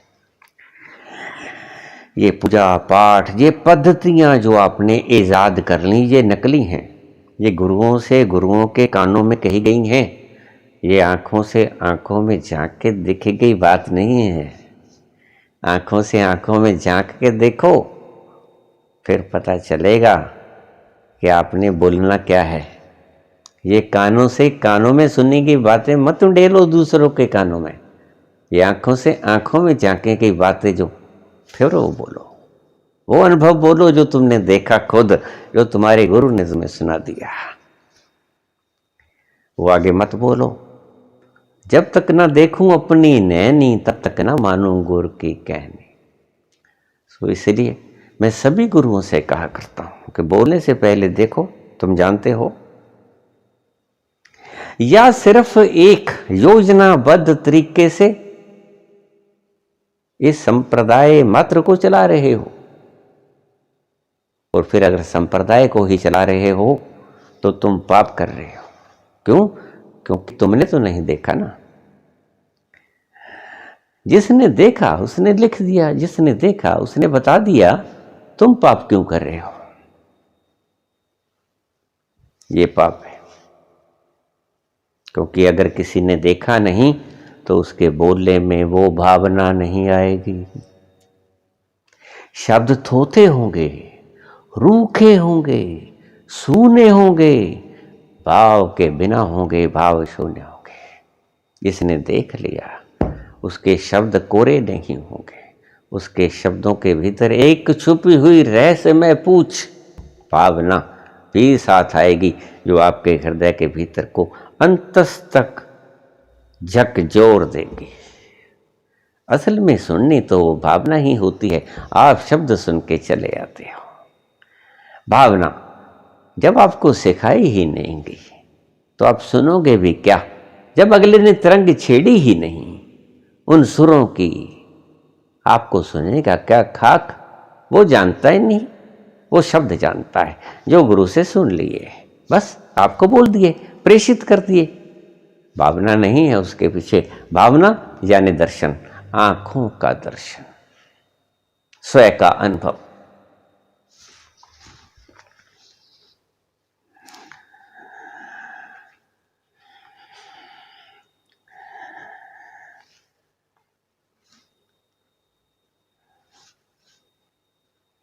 ये पूछा है, वैसे तो वक्त बहुत हो गया है।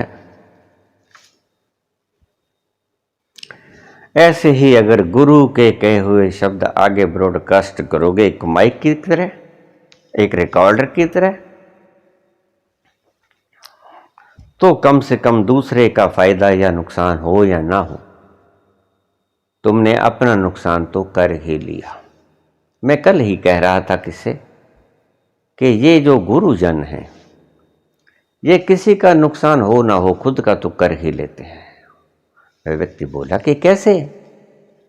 मैंने कहा ऐसे कि जो वक्त लोगों को चेंज करने में लगा रहे हैं, ये वो वक्त अगर खुद को चेंज करने पे लगाया होता तो ये खुद मज़े में होते, खुद आनंद में होते, और उस आनंद की फुहार बरसाने का आनंद ही कुछ और होता है। जो फल तुमने चख लिया उसका स्वाद बखान करने का आनंद कुछ और ही होता है। नहीं तो तुम जैसे आए वैसे चले गए, यहाँ से दुनिया में अपना जीवन गुजारा, दोनों जहां तेरी मोहब्बत में हार के, ये जहान भी हार गए, वो जहां भी हार गए। कौन सी मोहब्बत में? इस संसार की मोहब्बत में। प्रचार करना है। बहुत से लोग प्रचार करते फिरते हैं, यद्यपि जानते नहीं कि जो ये लिखा गया है, ये जिसने लिखा है वो जानता भी था, लेकिन प्रचार कर रहे हैं। प्रचार करने की ऐसी धुन है वे पूछो ही मत। दोनों जहां तेरी मोहब्बत में हार के, वो जा रहा है कोई शबे गम गुजार के, और एक शबे गम गुजार के। एक दिन ऐसा आता है कि जाना ही पड़ता है, वो नहीं ठहरता तुम्हारे लिए। एक दिन शबे गम गुजार के जाना ही पड़ता है।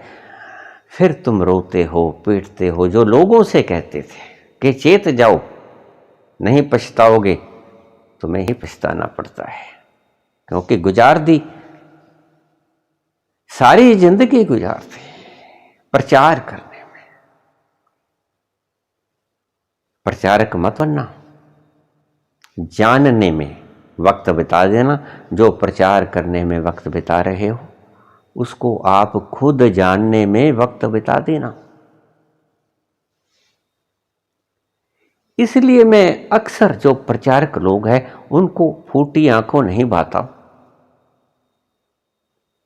करीब करीब मुझसे किनारा ही किए रहते हैं। क्यों? उनको ऐसा लगता है कि हमें कोई उलट पुलट बोल देगा, इसके पास नहीं जाएं तो अच्छा है, फोन वगैरह से नहीं वार्तालाप करें तो अच्छा है। यद्यपि कई बार किसी विशेष मौके पर मुझे दुआ सलाम करनी पड़ती है या मैं उन्हें दुआ सलाम कर देता हूं, तो एक फॉर्मेलिटी की तरह है। लेकिन मैं बार बार इनसे कहता हूं कि आप लोगों को बदलने की चेष्टा मत करना, बदल पाएंगे भी नहीं लोग। जरा देखना, संतों से कहता हूं अपने डेरे में ही देखना कितने बदले। मेरे पास तो भक्त रोज आते हैं, मुझे तो 20 साल हो गए, मुझे 15 हो गए, मुझे 12 हो गए, हद हो गई। अरे भाई 6 साल में तो महात्मा बुद्धि एनलाइटेंड हो गए थे, 12 वर्ष तो भगवान महावीर को लगे इतनी कठिन तपस्या के बाद, 12 वर्ष, और तुम्हें 20-20 साल हो गए।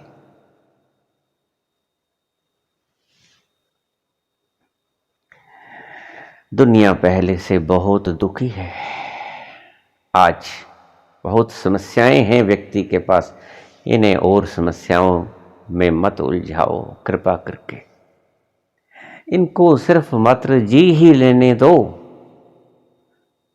इनको और तो नाम वाम के भीतर मत उलझाओ भाई।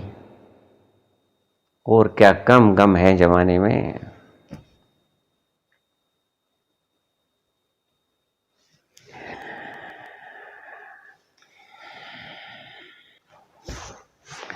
ये 84 लाख योनियों के बारे में प्रश्न आया है, इसका जवाब पूरी 2 वीडियोस खा जाएंगे।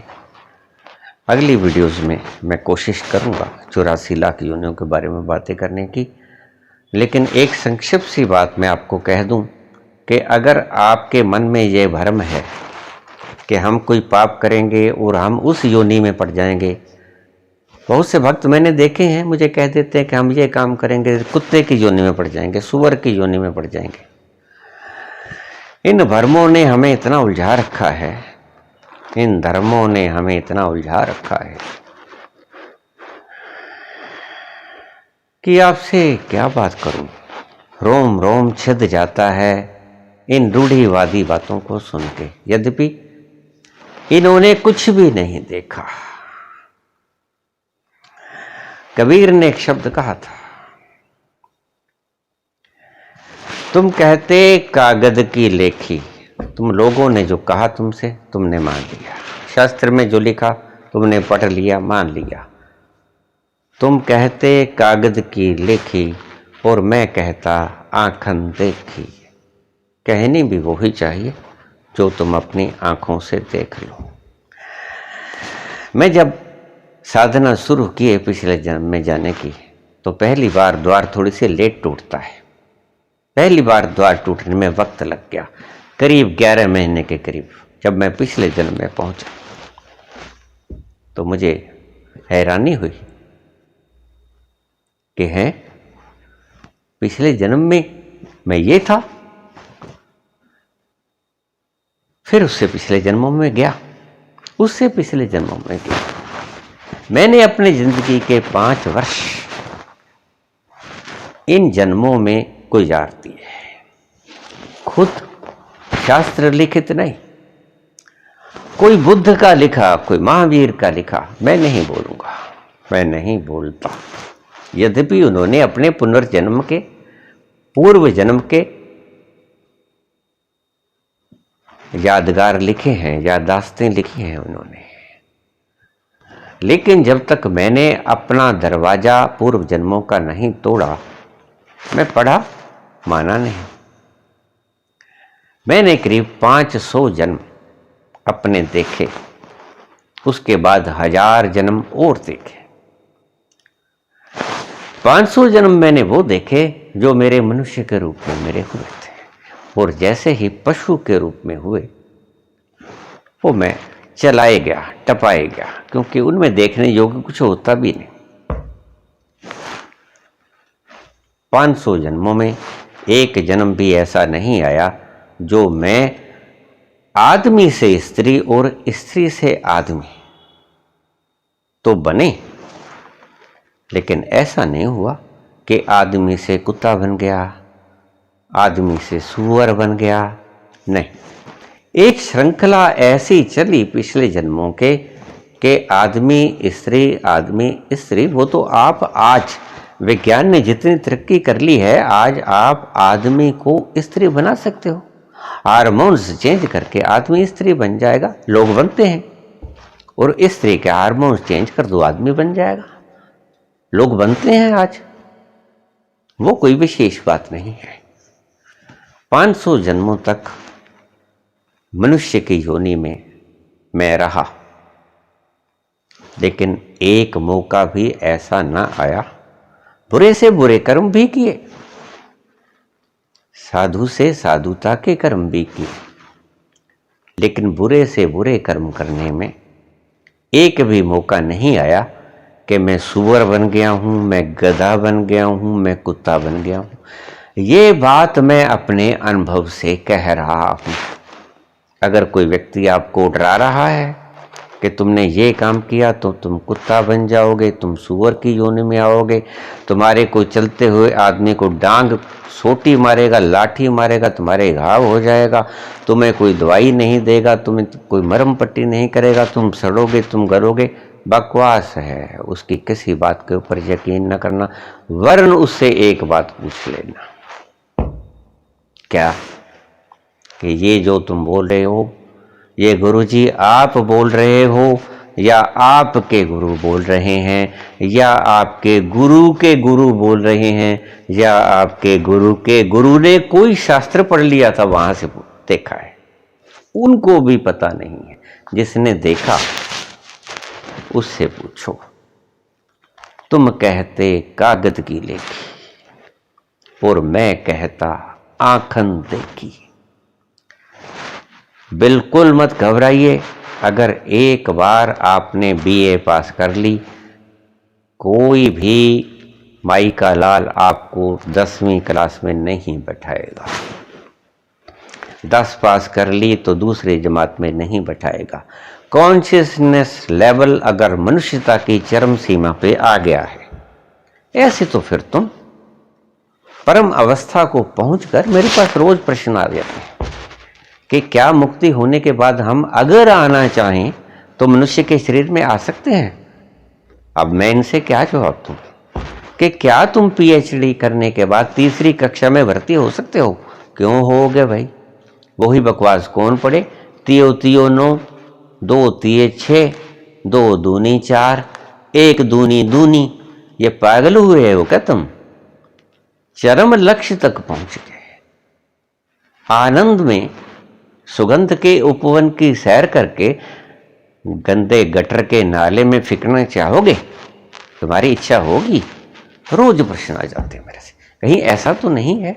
और मैं देखता हूं उनकी जिंदगी की तरफ, षड्यंत्र से भरी हुई उनकी जिंदगी होती है, जो ये कामना करते हैं कि अगर हम मुक्त हो गए तो अगर चाहें तो इस जन्म में आ सकते हैं, फिर आदमी का जीवन ले सकते हैं। कमाल हो गई। अब क्या कहूं इनसे? इनके दिमाग की शरारत। इनसे पूछें कि तुम खुशबूदार बगीचों में से, फूलों की सेज पे से उठ के गंदे नाले के भीतर सोना चाहोगे? सिर्फ इनके भीतर इनका मन ही सवाल करता है बचने के लिए। मन जीवित रहने के लिए बहुत प्रयास करता है। सब मन की चालबाजियां हैं, क्योंकि मुक्ति के भीतर मन जाएगा, ईगो जाएगा, अहंकार विदा हो जाएगा। अहंकार अपनी विदायगी से बचने हेतु ऐसे प्रश्न खड़े किया करता है कि तुम मिट जाओगे, फिर से ये आनंद भी नहीं रहेगा जो सूअर गंदगी के भीतर मुंह मारता है, उससे भी जाओगे। इससे तो वही अच्छा था, ना खुदा ही मिला, ना वसाले सनम, ना यहाँ के रहे, ना इधर के रहे, ना उधर के रहे। फिर तुम गंदगी में, नालियों में, गंदगी के भीतर मुंह मारने से भी जाओगे अगर मुक्त हो गए तो। ये है तुम्हारे कहने का मतलब। रोज मेरे पास प्रश्न आते हैं, मैं क्या जवाब दूं उनको?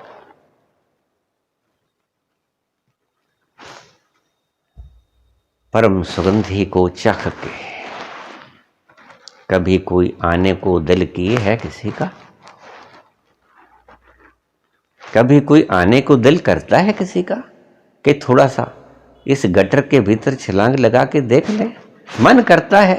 नहीं करता है। ऐसी खुशबू, ऐसे उपवन की सुगंध, ऐसा नृत्य, ऐसा नाच, ऐसा संगीत सुनते हैं। अनहद ओंकार का नाच सुनने के बाद कोई संगीत ये कां सुनने चाहेगा? अरे कां को छोड़ो, तुम्हारे कहते संगीत जो तुम कहते हो, जिसके ऊपर तुम सिर हिला हिला के घूमते हो, वो भी उनको शोरगुल मात्र लगेगा। सुनने की एक शब्द बाबा नानक ने बोला, उसके अर्थ ही गलत किए गए, उसके अर्थ गलत कर लिए गए। बाबा नानक कहते हैं जपजी साहब का 8वीं पौड़ी में, सुनिए सिद्ध पीर सुरनाथ, सुनिए धरती तौलाकाश, सुनिए दीप लो पाताल, सुनिए पोह न सकै काल, नानक भगता सदा विगास। सुनिए दुख पाप का नाश। मैं कहता हूं तुम पाप के नाश करने के लिए कोई प्रायश्चित गायत्री जाप मत करो। ये बाबा क्या कह रहे हैं? सुनिए, सुनिए पोह न सकै काल, तुम अमर हो जाओगे अगर सुनोगे तो। क्या सुनोगे ये बाद में बताऊंगा। नानक भगता सदा विकास, सदा आनंद में रहोगे भगत जन। सुनिए दुख पाप का नाश, पाप के करने से जो दुख पैदा होता है वो उसका नाश हो जाता है। सुनिए ईश्वर बर्मा इंद्र, सुनिए मुख सलाहन मंद, सुनिए जोग जुगत तन पेद, सुनिए सासत सिमरत वेद। ये सब सुनने की महिमा है। ईश्वर, ब्रह्मा, इंद्र ये सब सुनते हैं। सुनने के कारण ही ये यहाँ पर हैं। सुनिए मुख सलाहन मंद, सुनने के कारण उनका मुंह शलाघा के योग्य हो जाता है। सुनिए जोग जुगत तन भेद, सुनिए शाश्वत सिमरत वेद, नानक भगता सदा विकास। सुनिए दुख पाप का नाश। दुख और पाप से दुख पैदा होता है, इनका नाश हो जाता है। क्या सुनने से? ये मैं बाद में बताऊंगा। सुनिए सत संतोख ज्ञान। सुनने से सत्य का ज्ञान हो जाता है और संतोष आ जाता है, तृप्ति आ जाती है। सुनिए सत संतोख ज्ञान। सुनिए 68 का स्नान। सुनिए 68 का स्नान। 68 तीर्थों का स्नान हो जाता है सुनने से। सुनिए पढ़ पढ़ पावे मान, सुनिए लागे सहज ध्यान। ये मुद्राएं बांधने की जरूरत नहीं है, ये चार चूर नाम लेने की जरूरत नहीं है। सुनिए लागे सहज ध्यान। सहज, सहज यानी अपने आप सुनने से। नानक भगता सदा विकास। भगत सदा ही खुश रहते हैं। क्यों?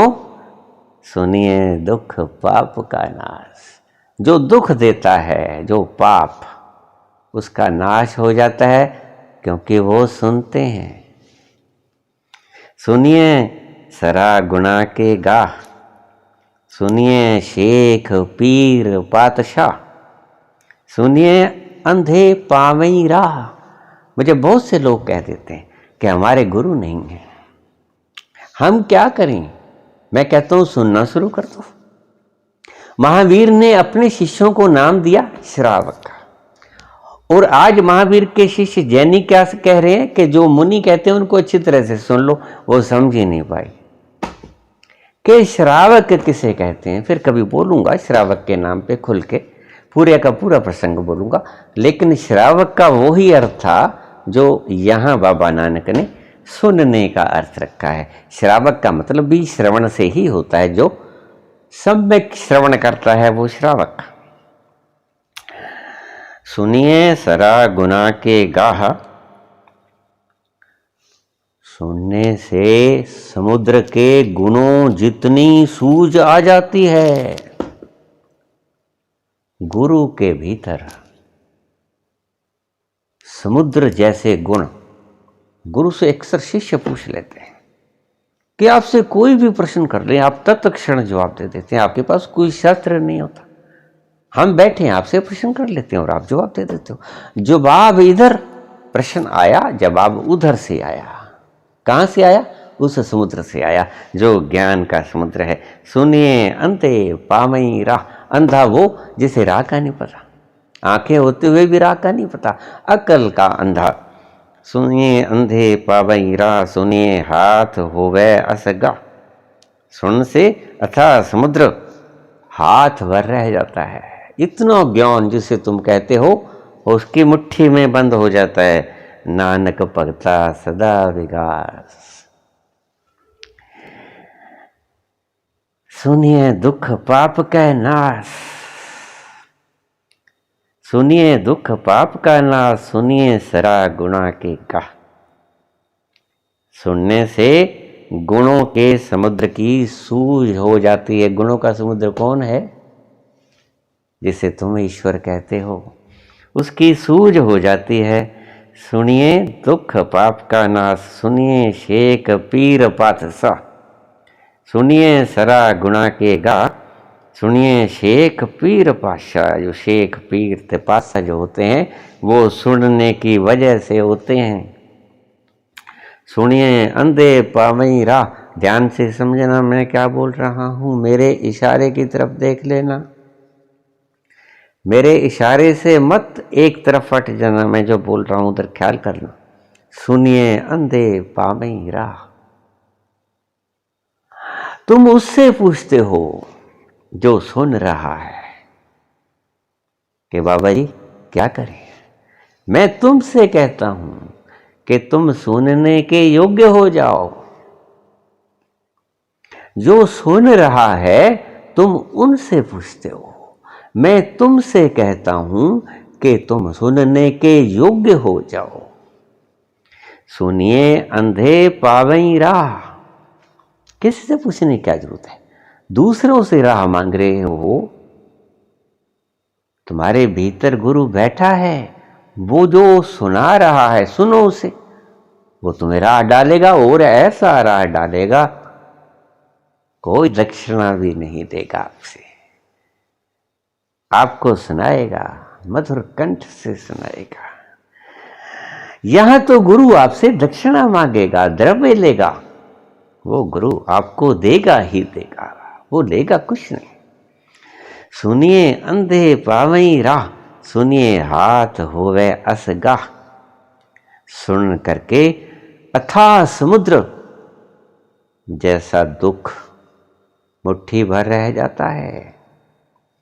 जिससे आप सुनते हो वो आपके समुद्र जितने दुखों को अपने तरकीब से जो हल बताएगा, हाथ मुट्ठी भर रह जाता है। आपका दुख, आपका पाप, आपका कष्ट, आपका क्लेश। लेकिन कौन? जिसने सुन लिया। नानक भगता सदा विकास, भगत सदा ही खुश रहते हैं। क्यों? सुनिए दुख पाप का नाश, क्योंकि उन्होंने सुन लिया, उनके पाप का नाश हो गया। जो दुख देता है उन्होंने सुन लिया। तो गुरु का जो काम होता है, आप बाहर के गुरु से प्रेरणा लेते हो। अभी कल किसी व्यक्ति ने पूछा मुझसे, आज भी उसके काफी फोन आए कि आपको कृष्णमूर्ति की कौन सी बात अच्छी लगी। मैंने कहा सभी शास्त्र यही कहते हैं। कृष्णमूर्ति कहता था कि गुरु की कोई आवश्यकता नहीं, बिल्कुल कोई आवश्यकता नहीं। लेकिन अगला शब्द वो चूक गए, सुनिए दुख पाप का नाश। जो सुनने के योग हो गया उसे गुरु की कोई आवश्यकता नहीं, क्योंकि उसके भीतर गुरु है, द पाथलेस पाथ। लेकिन पाथलेस पाथ के पास पहुंचोगे तभी तो। आगे का शब्द सुने कौन? ये रटे रटाई शब्द हैं, ये व्याख्याकारों की बातें हैं जो कृष्णमूर्ति को पढ़ के सुन के बोल रहे हैं। कृष्णमूर्ति का प्रचार कर रहे हैं ये प्रचारक। मैंने पहले भी कहा था, प्रचारकों से सावधान रहना। प्रचारकों से पहले ये पूछ लेना कि आप जो हमें बताएंगे खुद का देखा बताएंगे, ये लोगों का लिखा बताएंगे। अगर वो कहे कि मैं शास्त्र का, वेद का, पुराण, कुरान, बाइबल ग्रंथ, गीता का लिखा बताऊंगा, तो क्षमा मांग लेना उनसे, पांव पकड़ लेना, कहना बस हमें बहुत पढ़ लिए हैं, हमें क्षमा करो। खुद जान लिया तो बता दो, बैठ जाते हैं। सुनिए दुख पाप का नाश। ये जो दुख पाप के कारण आता है, उसको सुनने से दुख दूर हो जाता है। दुख का समुद्र मुट्ठी भर रह जाता है। सभी पाप खत्म हो जाते हैं, सभी क्लेश मिट जाते हैं। क्या सुनने से? अब ये यहां पर आएंगे हम आखिर में। वो ओंकार का नाद सुनने से।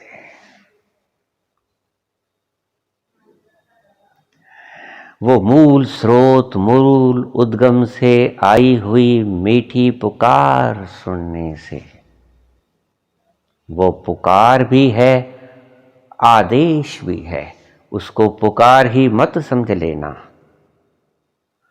और वो पुकार ऐसी है कि आपके मन के सभी प्रश्नों को तोड़ देगी।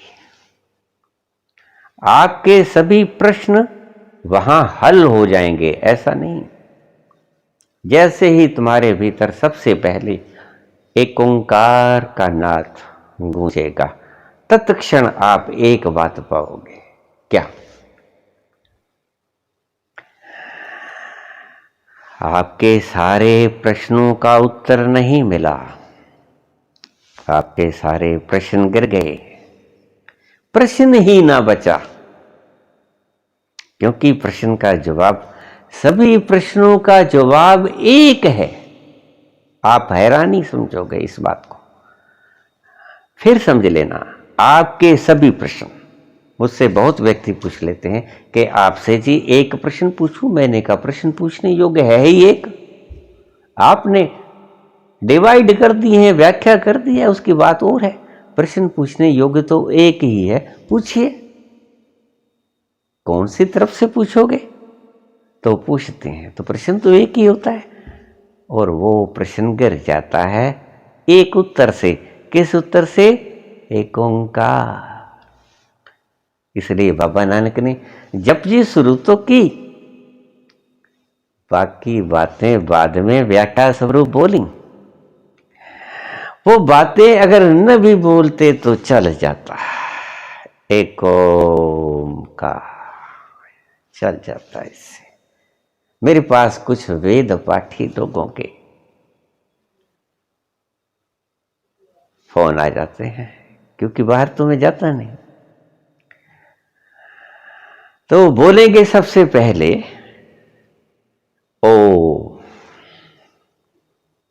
मैं अक्सर पूछ लेता हूं उनसे कि ये बोल रहे हो या सुनाई भी पड़ गया है? तो वो शर्मा जाते हैं। मैं उनसे बोल लेता हूं कि मुझे तो मत सुनाइए, मैं तो सदा से सुन रहा हूं। आपका ओम भी मैंने सुन लिया, मुख से बोला हुआ, और at the same moment I was hearing that voice of your and my existence. और दो नाद सुने मैंने। एक तो सदा से सुन रहा था, जैसे ही आपका फोन आया तब भी सुन रहा था, और देखिए अब भी सुन रहा हूं। आपका ओंकार सुनते सुनते भी वो तो बज ही रहा है, आप मुझे एक्स्ट्रा सुना रहे हैं। वैसे आवश्यकता तो इसकी नहीं थी, लेकिन आपने सुना दिया, धन्यवाद। जिसने ओंकार का नाद सुन लिया, जिसके भीतर ओंकार का नाद अहर्निश बज रहा है, वाजे नाद अनेक असंख्या केते वावन हारे। अनेक असंख्य वाजे नाद अनेक असंख्या केते वावन हारे। वो उस नाद की बात करते हैं। एक तो मेरे भीतर ये नाद अहर्निश 24 घंटे चल रहा है। एक आपकी आवाज जो फोन से आई, आपने बोला ओ, ये डबल हो गया। ना भी बोलें तो चलेगा, मेरे साथ चलेगा। औरों से बोलती आ करें जिनके भीतर ये आवाज नहीं गूंज रही है अहर्निश, उसको याद कराना पुण्य है। उसको याद कराना पुण्य है कि अगर भटक गए हो तो ये है मंजिल।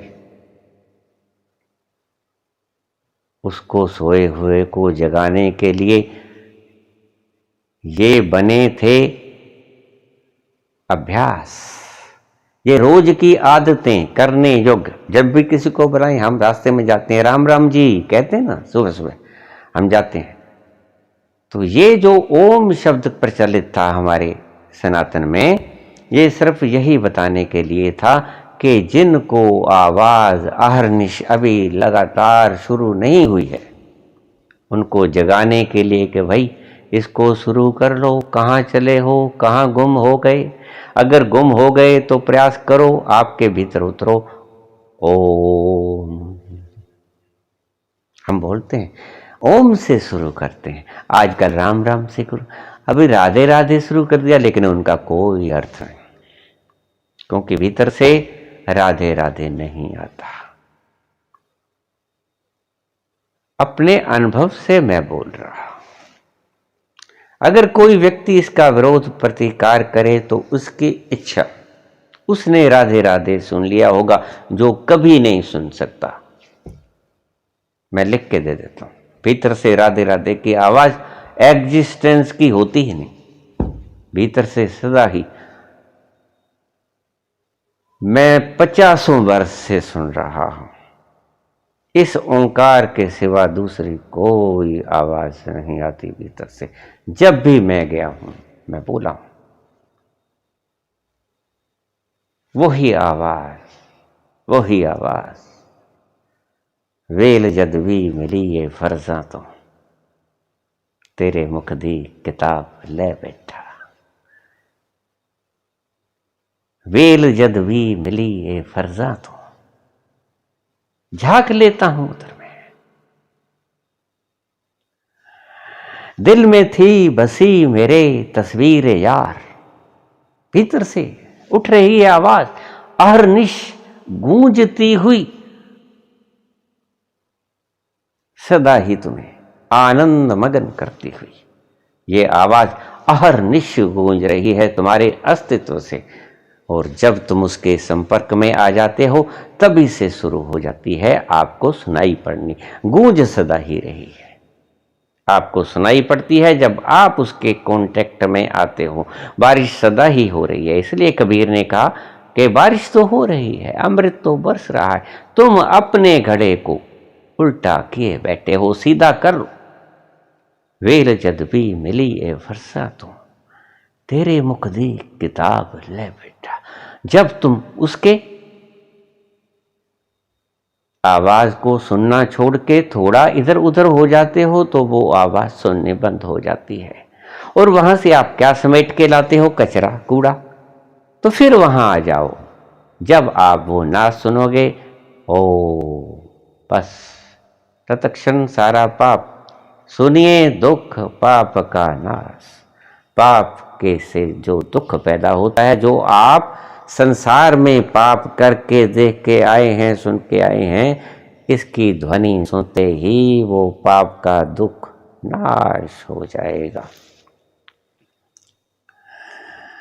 अगर इसका नाश करना चाहते हो दुखों को, बुद्ध ने कहा जीवन दुख है, और नानक कहते हैं सुनिए दुख पाप का नाश। बुद्ध कहते हैं जीवन दुख है, नानक कहते हैं सुनिए दुख पाप का नाश। दुख का नाश हो जाता है सुनने से। दोनों की बातों को मिला लो, पूरा वेद बन गया।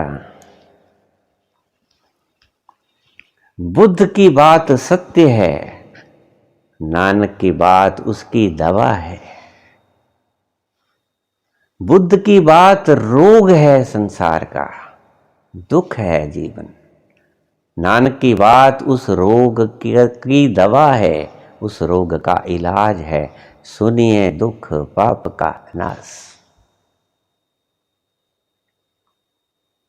उस अनहद के ओंकार के नाद तक पहुंच जाओ, किसी भी तरह पहुंच जाओ, किसी भी तरह पहुंच जाओ।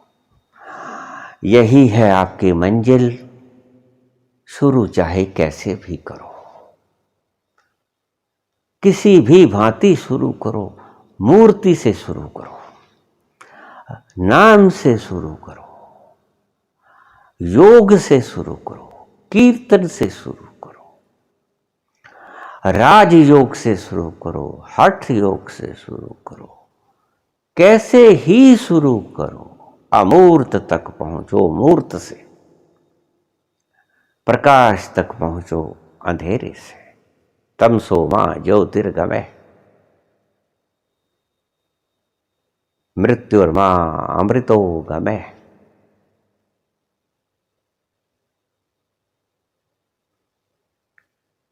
सुनिए दुख पाप का नाश।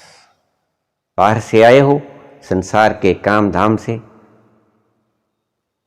क्लेश कष्ट साथ लेके आए हो, भीतर डुबकी लगा लो। भीतर जैसे ही आप डुबकी लगाओगे पाओगे। ओंकार की ध्वनि जैसे ही तुम्हारे भीतर गूंजी,